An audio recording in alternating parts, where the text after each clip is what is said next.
The traditional marketplace has seen little change over the past few hundred years. You've got a buyer, you've got a seller, which then leads to a transaction.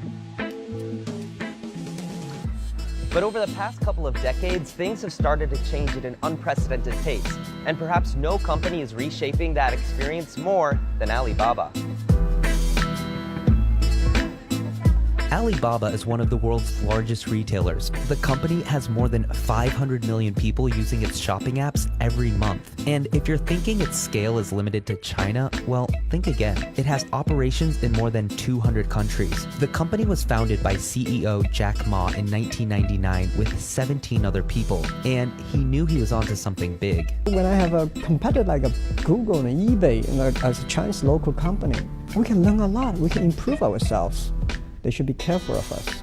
Alibaba set the record for the biggest IPO in history, which took place at the New York Stock Exchange in 2014. And this year, Alibaba was the first company in Asia to exceed the $400 billion valuation mark, an honor that had previously only been held by American companies. Alibaba is amongst other global e-commerce giants, transforming the marketplace from this to this.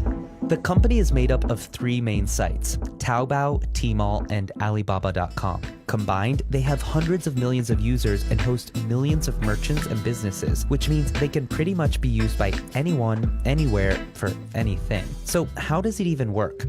Meet our fictional character, Jane. She lives in Beijing. Jane wants to buy a new blender, so she logs onto Taobao. She finds one she likes being sold by, let's say, Chris. He lives in Shanghai and sells the blenders to individuals at a competitive price. When Jane goes to check out, she doesn't use her credit card, she uses Alipay to purchase the item. Think of it like using PayPal. Chris then accepts the Alipay payment from Jane. So where did the supplier Chris get the blenders from? Well, he bought a supply of 1,000 units on 1688.com, the popular Chinese version of Alibaba.com. It sells bulk orders to suppliers like himself. He bought his batch from a manufacturer named Keith on Tmall, which allows businesses to sell wholesale. Keith owns a blender company and production facility in Shenzhen, which produces the items and other kitchen appliances. Previously, Chris only sold to individual buyers in China, but recently he's listed his blenders on AliExpress, which sells to customers outside of China. So now, Laura, who's living in California and found the blender on AliExpress, can also buy it from Chris. And yes, she can even use Alipay too.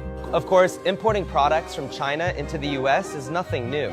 The difference, now anyone in the world can do it from their mobile device and all through the same company. But it's not only e-commerce. Chris has been selling so many blenders lately that he wants to grow his business faster, but he doesn't have the money to buy more units from Keith. So, Chris uses Ant Financial to get financing.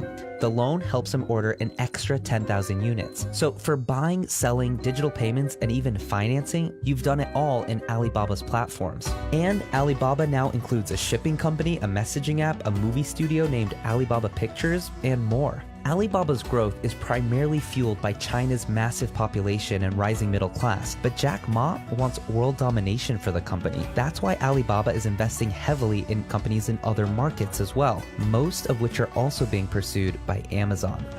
The marketplace as we know it has changed forever, and it's likely going to be companies like Alibaba which continue to lead its evolution.